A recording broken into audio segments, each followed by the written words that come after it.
반갑습니다. 안녕하십니까. 오늘은 여러분들이 잘 아시고 또 관심이 많으신 이중 언어에 대한 얘기를 한번 해보려고 합니다. 어, 반갑습니다. 하이바 네, 저도 학생님. 반갑습니다. 네.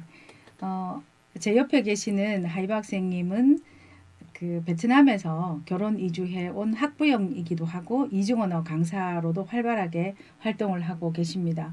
하이바 학생님은 베트남에서 초등학교 교사 활동을 하셨기 때문에 자녀 교육에 특히 관심도 많고 또 여러 가지 저희가 자문을 받고 있습니다. 그래서 오늘 제가 이중언어 교육을 강의하는 도중에 제가 하이바 학생님하고 함께 또 현실적인 질문들을 하면서 진행해 보도록 하겠습니다.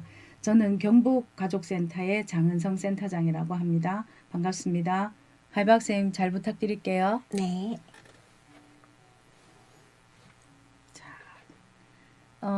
오늘 강의의 제목은 엄마와 자녀 간 소통을 위한 언어는 무엇으로 선택할 것인가에 대한 얘기를 한번 나눠보고자 합니다.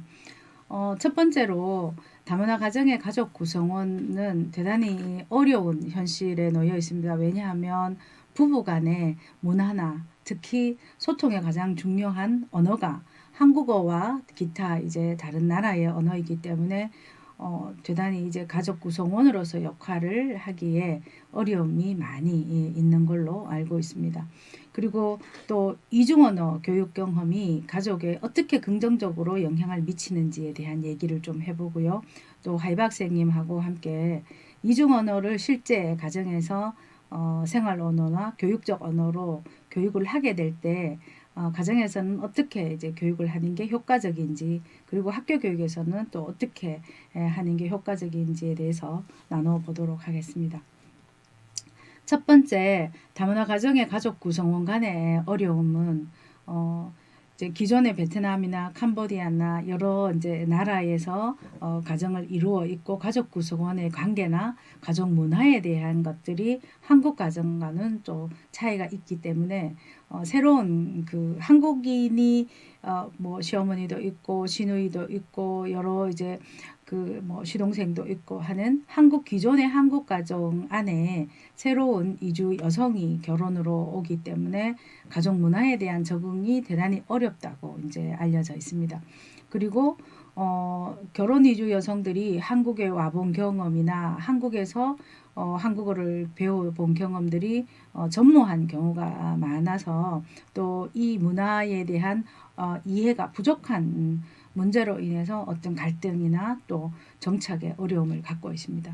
이제 세 번째로는 이제 자녀를 양육하는 데 있어서 부모로서의 역할이 출신국에서 있었을 때 이 다자녀 가족 안에 있었을 때랑 또 여기 우리나라 같이 이제 교육열이 아주 발달하고 특히 사교육 시장이 과열된, 그리고 교육이 대단히 경쟁적으로 진행되고 있는 우리 사회에서는 또 이 역할에 대한 어려움을 겪고 있다고 합니다.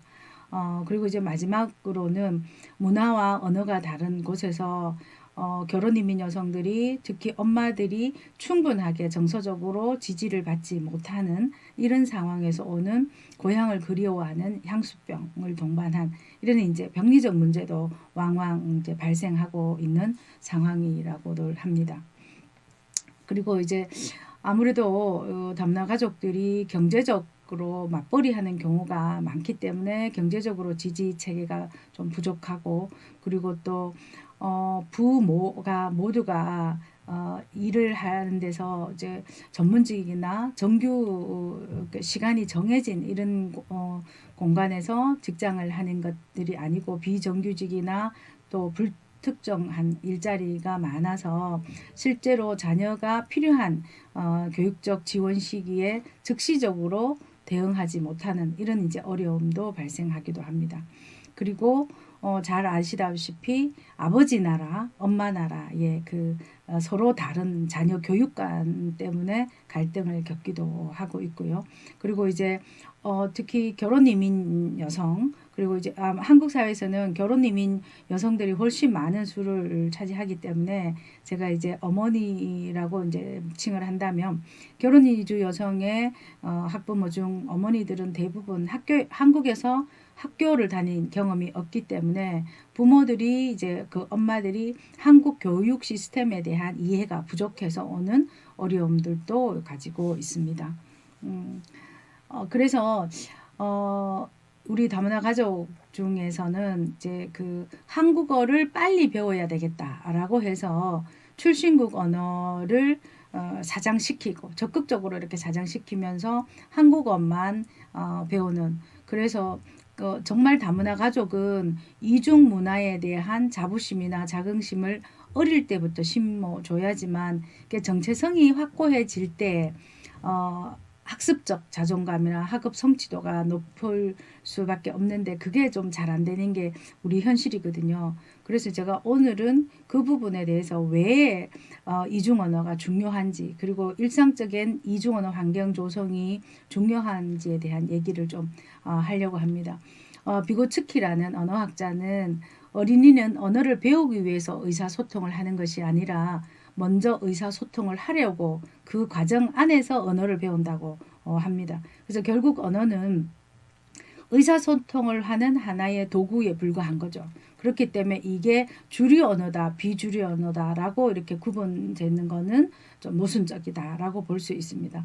또 손중성 교수는 상호작용은 언어 학습의 수단이면서 동시에 궁극적으로 목표이다라고 이제 얘기를 합니다. 그래서 결국 언어 학습은 상호작용이 충분히 되어야 된다. 그러니까 즉 이 말은 주로 육아를 담당하고 아이와 소통을 함께 많이 하는 부모 중에 특히 이제 엄마가 가장 많이 이제 소통을 하기 때문에 이 상호작용을 아이랑 함께 해야 되는데 다문화 가정 자녀들이 태생적 한국어 아이라고 한다면 엄마는 출신국어를 훨씬 더 능숙하게 사용을 할 수 있고 한국어가 능숙하게 사용하지 못하기 때문에 완벽한 상호작용하기가 대단히 힘들다. 그렇게 된다면 언어 학습이라는 것은 주류 우리 사회가 쓰고 있는 한국어 중심이 아니라 상호작용에 필요한 어머니의 출신국 언어도 충분히 소통 수단이 될 수 있다라고 이제 얘기를 할 수가 있습니다. 그리고 사고와 연계되지 않은 언어 습득은 아니다. 그러니까 기술적으로 말만 할 줄 아는 거는 이 사고나 소통의 진정한 소통 방법이 아니다라고 이제 볼 수가 있습니다. 그래서 이중언어 사용은 엄마와의 가장 안정적인 상호작용을 하기 위한 의사소통이다. 그래서 우리가 흔히 한국어를 강조하고 있는데, 그리고 모든 우리나라 공교육 시스템에서는 한국어를 사용하고 있습니다. 그렇지만 실제로 이주 배경을 가진 외국인 주민들이 200만이 넘는 우리 사회에서 그들 외국인 사이에서 태어난 아이들이나 결혼 이민자 사이에서 태어난 아이들이 엄마가 잘 쓰는 부모 중에 한국어를 제외한 나머지 언어를 잘 쓰는 부모가 있다면 그 언어와 소통할 수 있는 이중언어 교육은 대단히 중요하다라고 볼 수가 있습니다. 그래서 이제 이중언어 교육 경험이 가족 간에 미치는 긍정적 요인을 제가 오늘 살펴보려고 하는데요. 이거는 제가 이제 박사 학위 논문에 다년간 10여 년간 이중언어 사용하는 아동과 이중언어를 사용하지 않는 아동 간의 사이에 일어나는 가족 간의 그 소통의 문제들을 제가 보고 정리한 내용들입니다. 첫 번째로 일단 가족 안에서 한국어 중심, 단일 언어 중심이 아닌 다문화 가족에 맞는 이중 언어를 사용했을 때 제일 먼저 일어나는 게 가족 간의 소통과 친밀감이 향상이 됩니다. 그리고 이중 언어가 가능하기 때문에 엄마 나라 언어와 함께 할 수 있는 자녀가 훨씬 엄마와 자녀 대화 시간이 길어지죠. 보통 한국어를 능숙하게 하지 못하는 엄마들은 자녀들에게 그 정서적 언어나 이런 이제 안정적 언어 대신 금지어나 명령어를 쓰게 되는데요. 이중 언어가 가능한 자녀하고는 훨씬 더 깊이 있는 정서적 관계를 형성할 수 있는 것을 봤습니다. 혹시 이제 하이박쌤한테 제가 질문을 한번 해본다면요. 네. 하이박쌤 같은 경우는 이제 제가 상제 이름을 불러도 되죠? 네네네. 상제가 지금 몇 학년이죠? 지금 중학교 2학년입니다. 네, 상제는 그 베트남어를 대단히 잘 하고 있잖아요. 그러니까 네네. 처음부터 그렇게 잘 했나요? 아닙니다. 네. 처음에 상제 어린 때부터 저도 그 베트남어 가르치려고 했는데 근데 남편 반대로 시작 못했습니다. 네. 그래서 상제 베트남어 배운 지 지금 4년이 됐습니다. 4년 됐어요? 네. 4년 됐는데 상당한 수준을 가지고 있잖아요. 네. 그러니까 그러면 남편의 반대에도 불구하고 상제한테 베트남어를 가르친 결정적 이유가 있나요? 네, 제가 그때 다문화센터 다니면서 제가 또 그때 강사 하기 시작하니까 상제한테는 내가 강사로서 내 자식부터 가르쳐 줘야 된다고 생각하니까 시작했습니다. 네. 그리고 이중 언어를 상제가 이중 언어를 사용할 수 있고 난 이후에 엄마랑 이 관계가 달라졌나요? 네, 많이 달라졌죠. 어떤 점들이 달라졌나요? 옛날 베트남에 얘기하면 잘 안 듣지 않고 저 베트남 놀러 가자 더라도 안 갑니다. 그렇지만 지금 언어 배우면서 특히 올해 우리도 베트남에 갔다 왔으니까 베트남어로 사용할 수 있으니까 네. 베트남에 관심도 많이 있고요. 네. 그러니까 결국은 이제 저희가 보면 이제 금지어 명령어 대신에 베트남어로 말하기 시작했을 때 이제 가족 관계가 긍정적으로 바뀌고 이제 우리 할박쌤처럼 아이들이 좀 더 일찍 이중 언어를 했으면 좋았을 건데 하는 이런 이제 후회 아닌 후회를 하는 경우들을 제가 많이 봤습니다. 그 다음에 가족 간 이제 소통의 친밀감 향상에 있어서 외가 쪽과의 긍정적 가족 관계 형성이 또 되고 있습니다. 왜냐하면 지금 상제 어머니도 말씀하셨지만 이중 언어가 가능하지 않는 아이들이 외갓집에 갔을 때는 별로 흥미를 느낄 수가 없죠. 그런데 이제 본인이 이중 언어를 사용할 수 있는 능력이 생김으로 인해서 외가에 대한 관심도 생기고 또 저희가 이제 한국 같은 경우에는 정서적 지지는 외가에서 한다. 옛날에 이제 뭐 조선시대 같은 경우에는 아이를 출산할 때도 이제 친정에 가서 출산을 하고 친정의 학문을 배우고는 뭐 대표적으로 율곡 이희 선생 같은 경우에는 외가에서 이제 이렇게 했기도 한데요. 그래서 이제 아무래도 방학 동안이나 이럴 때 이중 언어를 할 줄 아는 아이들은 외가에 가는 것도 부담 없어 하고 또 또래 친구들한테 비행기 타고 외가에 간다 뭐 이렇게 또 대단히 좀 프라이드를 느끼고 자랑스럽게 얘기하는 이런 이제 경향들이 있습니다. 그래서 이중 언어는 외가 쪽과의 긍정적인 관계를 또 형성을 한다라고 이제 연구로 나타나고 있습니다. 그리고 이제 세 번째로는 하이박쌤도 방금 말씀하셨지만 처음에는 우리 결혼 이민 여성의 나라들이 대부분 아시아 지역이고 또 한국보다 경제적으로 성장도가 비교적 낮은 나라들이 많아서 처음에 남편으로서 아내가 이중 언어를 쓰는 거, 그러니까 출신국 언어를 쓰는 거에 대해서는 대단히 못마땅해 하지만 자녀가 이중 언어를 쓰는 것은 글로벌 인재로서의 그 역량을 발휘한다라고 생각해서 대단히 좋아하고 있습니다. 그러니까 실제로 우리 하이박쌤 같은 경우에는 초기에는 남편분이 상제가 이중 언어를 배우는 걸 반대를 하셨잖아요. 네. 근데 이제 지금 이중 언어를 잘하는 상제를 보면 남편은 또 어떠세요? 자랑스럽습니다. 네. 네, 항상 우리 아들 베트남어 할 수 있으니까 뿌듯합니다. 뿌듯해 하십니까? 네. 때로는 우리 솔직히 하면 싸운 때도 있잖아요. 네. 싸운 때 제가 화가 나면 베트남어로 쓴대. 근데 이해 못합니다. 그래서 상제한테 엄마 뭐래? 합니다. 그러니까 심지어 부부싸움 할 때도 이제 하이박쌤 베트남으로 이제 싫은 소리 하실 때 이제 아들을 통해서 이제 통역을 해달라고도 하고 그죠. 네. 그러니까 어쨌든 좋을 때도 브릿지 교량적 역할을 아들이 이중 언어가 가능하니까 하고 또 이제 만약에 의사소통에 불협화음이 생길 때도 아이들이 중재 역할을 할 수 있다는 거죠. 네. 그래서 이제 이중 언어라는 게 글로벌 인재로서도 중요하지만 가정생활에서도 상당히 긍정적 요인을 보이고 있습니다.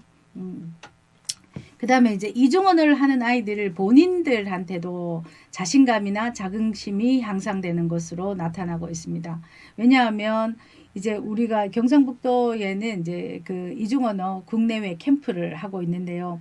이중언어 능력을 갖춘 아이들은 이제 그렇지 못한 아이들한테 대단히 부러움의 대상이 되고, 또 또래 친구들이 외국어 하나를 더 할 수 있는 아이들을 보면 아, 다문화 가정 아이다라고 뭐 놀지 마라, 뭐 또 다문화 가정 아이들을 약간 비하하거나 차별하는 이런 상황에서도 이중 언어를 할 수 있는 능력 아동들한테는 훨씬 더 부러운 눈으로 보게 되는, 그래서 또 이중 언어를 하는 아이들도 엄마 나라에 대해서 상당히 이제 자긍심을, 그러니까 예를 들면 한국어를 할 줄 모르는 엄마보다가는 두 개 나라를 할 줄 아는 엄마라고 인식을 하게 되기 때문에 엄마를 부정적으로 보는 아이들도 이중 언어를 하게 됨으로 인해서 이제 다시 긍정적인 인식으로 변화되는 이런 것들이 발견이 되고요.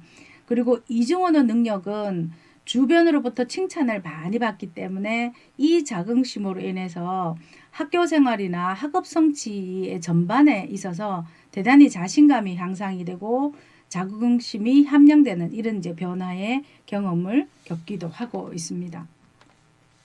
그리고 이제 세 번째로는 자녀의 진학 및 진로에 이제 기여를 하죠. 물론 이제 우리가 학교 교육에서 이중언어 이러면 글로벌 인재 양성이라고 이제 강조를 많이 합니다. 근데 글로벌 인재 양성으로 성장하는 시민으로 성장하기 이전에 이중언어라는 것은 결국 가정 내에서 원활한 소통을 할 수 있는 하나의 이제 도구로 자리를 잡게 되고요.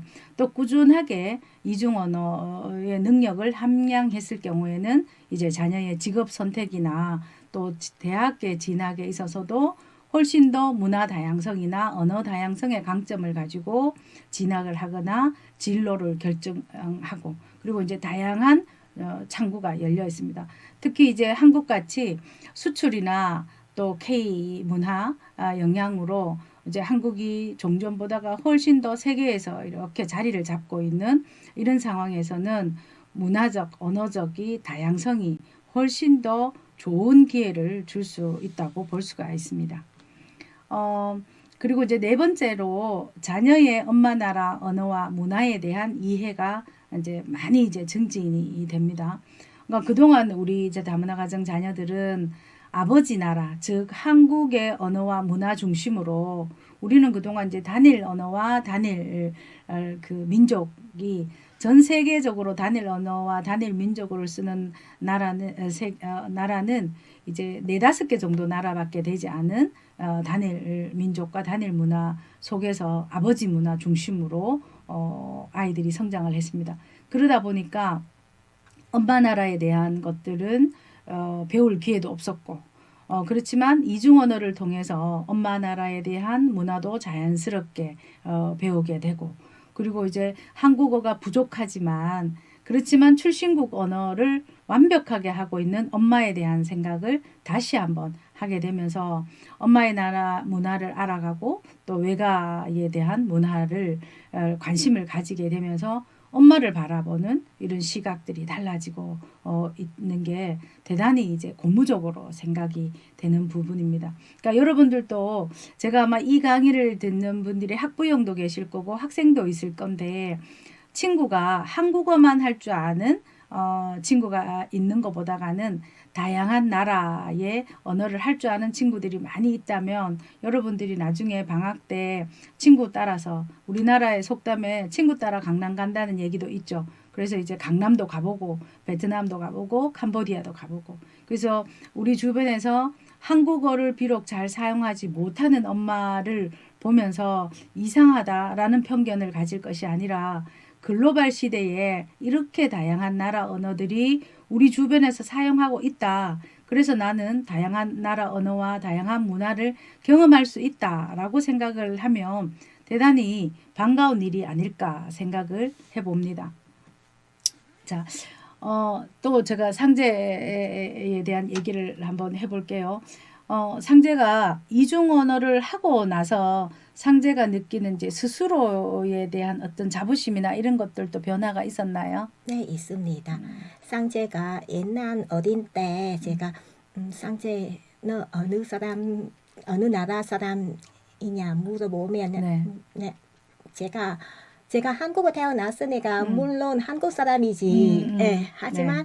지금 제가 묻지 얼마 안 됐어요. 예. 상제 지금은 네가 어떤 사람이냐 하면 나는 물론 베트남 사람이자 한국 사람이지 하는 것은 긍정적으로 인정합니다. 아, 그러면 학교에서는 학교 친구들, 또래 친구들하고 관계는 어때요? 좋아요. 상제 지금 다니는 학교는 한 40%는 그 다문화 가정 자녀입니다. 그렇구나. 아, 대단히 비율이 높네요. 네, 그래서 온해 많고 내년 봄에 또 다 같이 베트남 가기로 결정했습니다. 친구들하고? 친구 아니 선생님, 교장 선생님, 아. 베트남 알던 저는 좀 도움 받고 베트남 가기로 결정했습니다. 아, 교장선생님하고? 네. 아, 네. 그러면 그때도 상제도 같이 가나요? 네, 상제도 같이 가고 지금 동영상 학교 소개하는 것은 만든 것은 상제도 번역 좀 번역을 어느 정도 상제가 해요? 부탁하는 것이에요. 그러니까 이제 학교 생활할 때 그렇게 학교에서 주류로 학교 역할을 한다는 거에 대해서 대단히 자부심이 있겠어요.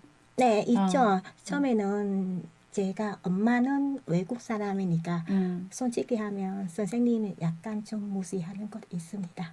처음에는. 네, 처음에는. 근데 상제가 지금 공부도 잘하고 베트남어도 잘하니까 직접 저한테 전화 와가지고 네. 얘기 나누는 것은 가끔 있습니다. 네. 그래서 이제 이중 언어를 한 덕분을 많이 보는 거네요. 그죠? 덕을. 네. 네. 그렇습니다. 네. 자, 그리고 이제 6번째, 자녀의 정체성 형성에 기여가 크다고 볼 수가 있습니다. 이렇게 우리는 이제 어쨌든 단일 언어와 단일 문화권에서 이제 다문화 가정에 있는 자녀들은 사실은 한국의 민족과 다르다는 것, 그리고 엄마가 한국인이 아니라는 거에 대해서 피하고 싶어 하거든요. 그러니까 제가 이제 많은 이제 현장 경험들을 가지고 이렇게 가보면 군부대 같은 경우에 실제로 장병으로 있을 때는 뭐 별 차이 없이 있다가 캄보디아나 뭐 베트남의 엄마들 장병 군 장병의 엄마들이 면회 왔을 때 너 다문화였어 막 이렇게 이제 이 왜곡된 관심을 가짐으로 인해서 엄마들이 군대 면회 오는 것을 대단히 두려워하고 싫어하는. 근데 정말 이렇게 긍정적으로 국방의 의무를 지키는 장병이 자기 자신에 대한 정체감을 부정적으로 본다는 게 너무 가슴이 아팠습니다. 제가 군부대 강의를 갔을 때. 여러분들은 한번 어떤지 한번 생각해 보십시오. 그러니까 그런데 실제로 엄마 나라에 대한 정서나 언어를 그리고 문화를 경험하면서 이런 인식이 변화가 됩니다. 그러니까 아마 지금 다문화 가정의 어머니들이 이 강의를 들으신다면 그 어머니들의 자녀들은 엄마가 베트남 사람이고 캄보디아 사람이고 태국 사람인 거에 대해서 정말 이렇게 자신 있게 자랑스러워 하는지 한번 반추해 보시면 어떨까 생각을 합니다. 근데 우리가 일상적으로 살아가느라고 또 한국 사회에서는 한국어 중심으로 99%의 한국의 중심으로 살고 있기 때문에 외국 이중 언어를 집안에서 가르치거나 사회에서 가르치는 게 상당히 쉬운 그런 환경은 또 아닙니다. 그럼에도 불구하고 부모 자녀 관계, 가정 관계에서 긍정적 요인으로 미치기 위해서는 꼭 이중 언어 교육들이 필요하다. 그리고 다문화 가정은 다문화 가정답게 엄마 아빠 두 나라 모두를 사랑하고 좋아하는 이런 가정들이 다문화 가정이고 이게 다문화 복합 정체성이라고 말할 수가 있습니다. 그래서 이 부분에 대해서 어머니들 많이 한번 고민해 주시고 또 실천을 해 주시기를 바랍니다. 저희가 이제 그 뒷부분에 대해서는 우리나라가 이제 가족센터나 또 교육부에서 이 글로벌 인재 양성을 위한 이중언어 환경 조성을 많이 하고 있습니다. 그렇지만 실제에 집에서 맞벌이 경우도 많고 또 한국에서 교육적으로 부모들이 어떻게 접근해야 되는지를 잘 모르시기 때문에 이중 언어를 집에서 가르치기가 쉽지가 않습니다. 그래서 제가 이제 이렇게 6가지 정도의 일상생활을 할 땐 항상 한국어 보다가는 엄마는 엄마의 출신국 언어로 하시고 아버지는 또 한국어를 하시고 이렇게 해서 일상생활에서 2가지 언어를 공유하면 이중언어 환경이 훨씬 더 긍정적으로 될 수도 있겠다. 그리고 부모가 이중언어 사용에 대한 인식이 대단히 부정적으로, 옛날에는 정말 부정적이었지만 요즘에는 긍정적으로 변화가 되고 있지만, 그래도 좀 더 부모님들이, 아버지가 특히 한국어가 아닌 아내 나라, 자녀의 외가 나라 에 대한 언어 사용에 대한, 그리고 언어 교육에 대해서 적극적으로 의식을 좀 바꿨으면 좋겠다라는 생각을 하고요. 또 제가 이제 이런 강의를 많이 해보면 이중언어가 중요하다는 걸 이제 부모들이 알게 돼요.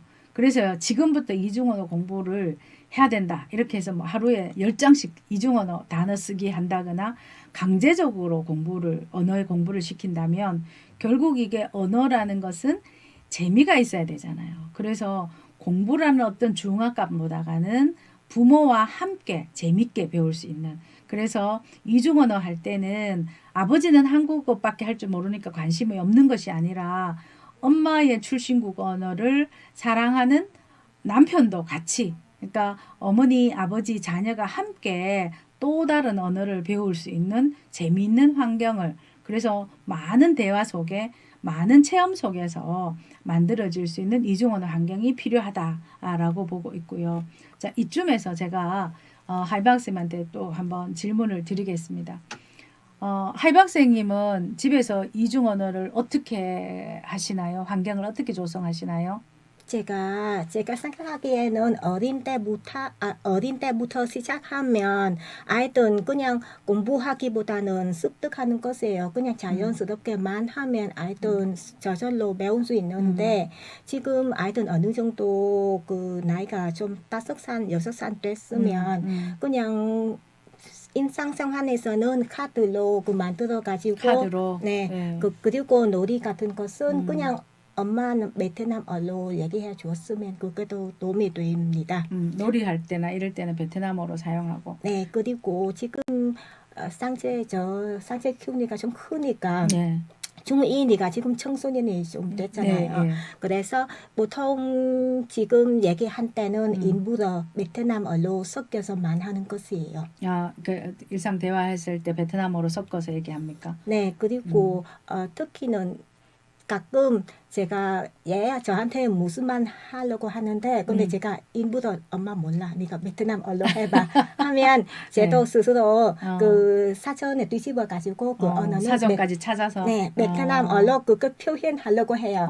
그때는 문장 완성되지 않지만 의사소통은 가능합니다. 네. 그러니까 이제 엄마가 대단히 이제 그 기다려줄 줄도 있고 학습적으로 이제 이 스킬들도 이제 나름대로 있네요. 지금 하이박쌤은 이중언어 강사도 하시잖아요. 네네네. 그러면 이중언어 강사 활동을 할 때 이제 다문화 가정의 어머니들은 이중언어에 대해서 어떤 생각을 좀 가지고 자녀를 대했으면 좋겠습니까? 좀 적극적으로 본인 나라 언어 관심 많이 있으면 더 좋겠습니다. 네. 그냥 학교 가서 선생님 다 가르치기보다는 우리부터 아이들 가르치는 의도 있으면 무조건 언어는 가르칠 수 있습니다. 그리고 또 만약에 이제 학교에서도 강의를 하시죠. 네네. 학교에서 할 때랑 또 이제 사적으로 뭐 센터나 아니면 민간 기관의 아이들하고 할 때하고 이렇게 차이가 있나요? 네. 학교에서는 만약에 이중 언어를 하면 어떤 교육을 했으면 좋겠습니까? 아무튼 학교에서는 아이는 좀 많이 관심 유도하면 놀이 위주로 수업하는 것입니다. 센터 같은 경우도 똑같습니다. 네. 네. 그러면 혹시 또 이제 그 다문화 가정의 아빠들한테 이중 언어를 위해서 어떻게 역할을 아버지의 역할은 어떤 거라고 말씀하실 수 있어요? 어린 때부터 그냥 이중 언어 사용할 수 있게끔 해주었으면 좋겠습니다. 어릴 때부터 이중언어 사용을 할 수 있었으면. 네. 자, 그래서요, 이제 제가 그 이중언어 환경 조성을 위해서 6가지의 제안을 했는데요. 이제 아까 3가지는 네, 조금 아까 이제 말씀을 드렸고, 그래서 일단 이중언어 교육은 무조건 재미있어야 된다. 재밌게 환경을 조성해 줘야 된다. 그래서 우리가 아이들 보면 책상에 앉아서 지금부터 쓰기를 하자, 읽기를 하자 이렇게 얘기를 하면 아이들은 도망을 가죠. 그리고 이제 엄마 나라 배우는 걸 대단히 부담스러워합니다. 그런데 이제 일상에서 당근을 적절하게 이렇게 주면서 그리고 엄마 나라 배우는 게 재밌다. 뭐 예를 들어서 뭐 단어 한 200단어를 하게 되면 이번에는 외갓집에 데리고 간다. 라든가 이제 이렇게 당근을 좀 적절하게 주면 좋겠다. 라고 생각을 하고 또 4번째로는 출신국의 자전 모임을 통해서 이중언어 교육을 품앗이 했으면 좋겠다. 왜냐하면 사실 본인의 자식의 자녀의 교육들을 스스로 하기가 참 어렵습니다. 그죠? 뭐 이제 우리 하이박쌤처럼 전문 이중언어 강사일 경우에는 좀 다르지만 보통의 가정의 어머니들은 이중언어를 실제로 교육을 하고 싶어도 이제 아이들하고 처음에 잔소리처럼 들리고 또 이제 그 급기야는 아이들하고 이제 이 사소한 다툼까지 이어지는 이런 상황이면 아이들은 점점 이중언어에서 멀어질 거니까 또래 같은 나라의 출신의 자조 모임을 통해서 오늘은 뭐 A 어머니가 이제 교육 품앗이를 해주고 뭐 다음 주에는 다른 어머니들이 해주고 이렇게 해서 이중언어 특히 우리 엄마가 쓰고 있는 언어들을 다른 사람들도 참 많이 쓰고 있네 라는 이런 이제 환경도 대단히 중요하다. 그리고 자녀를 직접 가리킬 때는 일상 언어이기 때문에 또 이게 교육이란 측면에서 살짝 이제 모순되거나 충돌되는 부분도 있을 건데 실제로 내가 이제 친구의 자녀들을 가리킬 때는 또 이제 교육자의 입장으로서 이제 바뀌기 때문에 마음의 자세도 바뀌어서 이제 그 이중언어 교육에 있어서 질을 담보할 수 있다라고 해서 이제 품앗이로 조금 했으면 좋겠다 이런 제안도 해봅니다. 그래서 이제 이 품앗이를 통해서 이중언어 품앗이를 통해서 가끔씩은 이제 야외 나들이를 간다거나 혼자 할 수 없는 한 가족 단위로 할 수 없는 이제 가족 형태의 모임을 가져서 그러니까 훨씬 더 이렇게 공동체 의식을 공고화하게 하는 것도 하나의 방법이라고 또 볼 수가 있습니다. 그리고 5번째로는 흔히들 다문화 가정과 비다문화 가정의 아이들을 분리하는 것처럼 이중언어를 가르칠 때 그래서 나는 이중언어 안 배우겠다. 나 그냥 남들이 내가 이중언어 배우지 않으면 내가 다문화 가정 아이인지 잘 모르는데 이중언어를 배움으로 해서 내가 다문화 가정 아이가 표시가 난다 해서 이제 아이들이 싫어하거나 부정적으로 생각하는 아이가 있는데 실제로 이중언어 교육할 때는 이제 다문화 가정 자녀들도 있고 비다문화 가정 자녀들도 있어서 엄마가 쓰는 언어를 배우기도 하지만 또 다른 또래 친구들 비다문화 가정 또래 친구들은 외국어를 가르치는 거죠. 배우는 거죠. 그렇게 해서 이제 엄마가 베트남, 필리핀, 캄보디아 사람이라서 배우는 것도 있겠지만 내 친구의 어머니가 쓰는 나라의 언어는 어떤 것이다. 그냥 문화는 어떤 것이다. 결국 언어 교육을 통해서 문화를 배울 수가 있고 그 나라의 역사를 배울 수도 있고 그렇기 때문에 막연히 배우지 않고 뭐 동남아시아 나라 덥기만 하고 뭐 이렇게 뭐 안 좋은 얘기들을 보다가는 실제로 이제 언어를 통하면 뭐 내가 알고 있는 한국 문화 중에서 보다가 훨씬 더 좋은 문화들도 있을 거고 또 뭐 맛있는 먹거리 특히 이제 과일이나 정말 음식들이 풍부하잖아요. 아시아 지역에 그런 이제 얘기들을 문화를 배우면 이제 정말 이제 또래 친구들하고도 훨씬 친구 관계가 긍정적으로 형성이 될 수가 있고요. 그리고 이제 6번째가 이게 정말 중요하다고 저는 생각을 하는데 그동안에 우리가 이중언어 교육을 가정 영역 안에서만 했어요. 그래서 이중언어 환경을 가정 안에서 조성해야 된다라고 이제 많은 정책적으로도 시행을 했지만 실제로 나와 엄마만이 나누는 이중언어는 대단히 사적 언어이잖아요.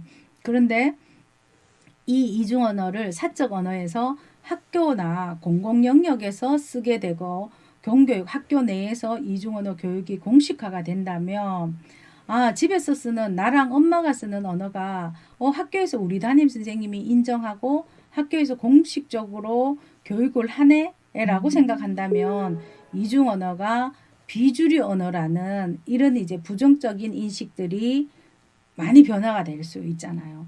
그러니까 예를 들면 캐나다 같은 경우에는 문화는 공식 언어에 있어서 프랑스 언어와 불어와 영어를 쓰고 있지만 실제로 문화는 공식 문화가 없거든요.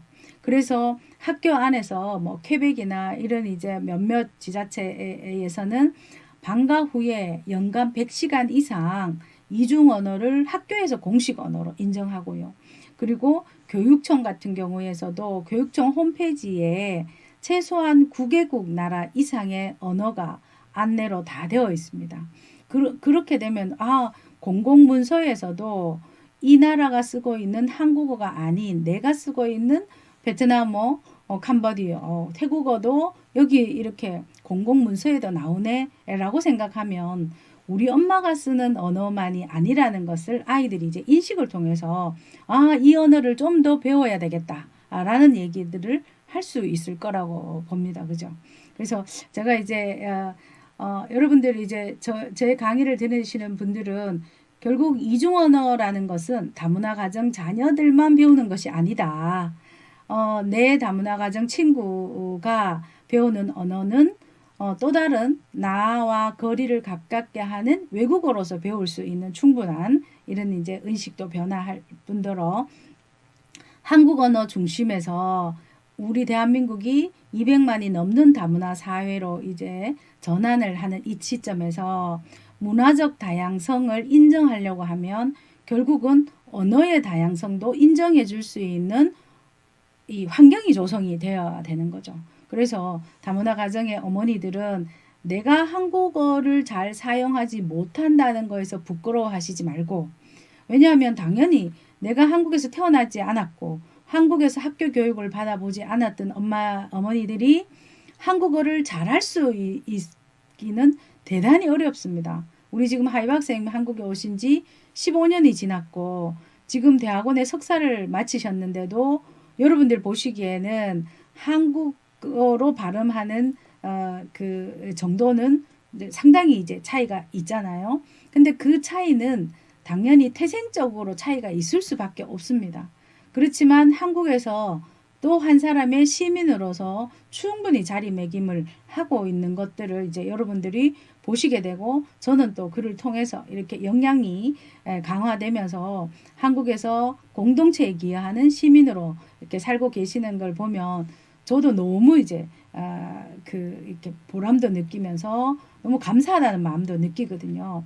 그러니까 이런 분들이 우리나라에 200만, 300만 점점 이제 늘어나고 있는 상황에서 비단 한국어가 중요하고 한국어가 더 잘 해야 된다라는 것보다는 우리 사회에서 언어가 다양하고 문화가 다양하는 그야말로 다문화 사회가 되기를 또 희망을 하고요. 끝으로 제가 이제 하이박쌤한테 마지막으로 이제 몇 가지 질문을 하고 마무리를 하겠습니다. 하이박쌤은 지난 15년 동안 한국에서 살으셨잖아요. 근데 이제 뭐 쌤도 잘 아시지만 초기에는 결혼 이주 여성들이 들어왔을 때 한국어만 쓰라고 많이 강조를 했잖아요. 네네. 그때 한국어만 쓰라고 강조할 때 그때 선생님의 느낌과 지금은 이제 다문화 사회에서 이제 이중 언어를 많이 쓰라고 얘기하고 이중 언어 활동도 이제 하실 수 있잖아요. 근데 지금의 느낌은 어떤지 처음 들어왔을 때의 한국 중심의 문화 그리고 지금은 좀 이렇게 변화된 이런 상황의 그 비교에 대한 얘기를 좀 한번 해주시면 어떨까 싶어요. 처음에 들어온 때는 저도 좀 본인도 모르게 이렇게 왔으니까 물론 한국 문화, 한국어는 배우는 건 당연한 것이지만 우리 여기 사는 것은 로마 가면 로마뭐 배워야 되잖아요. 네. 여기 오면 물론 그거는 배우기는 배우지만 약간 좀 거부감이 있어요. 거부감이. 네. 처음엔 차별도 많이 받았나요? 네, 네. 처음에는 어. 제가 한국말 물론 못하지만 듣는 사람이는 좀 서투른 거는 느낄 수 있는 것은 당연한 것이죠. 네. 그렇지만 나도 저한테는 좀 안 좋은 눈빛이다 안 좋은 보니까 눈빛이요. 그래서 여기 사는 거 진짜 힘든다 한국에 하는 사는 게 진짜 느낌이 힘들다. 들었습니다. 네.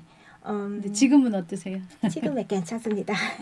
예를 들어서 지금 한국에 와서 이제 이중언어 강사 활동을 하면서 어떨 때 자부심이나 이렇게 자기 만족감이 있나요?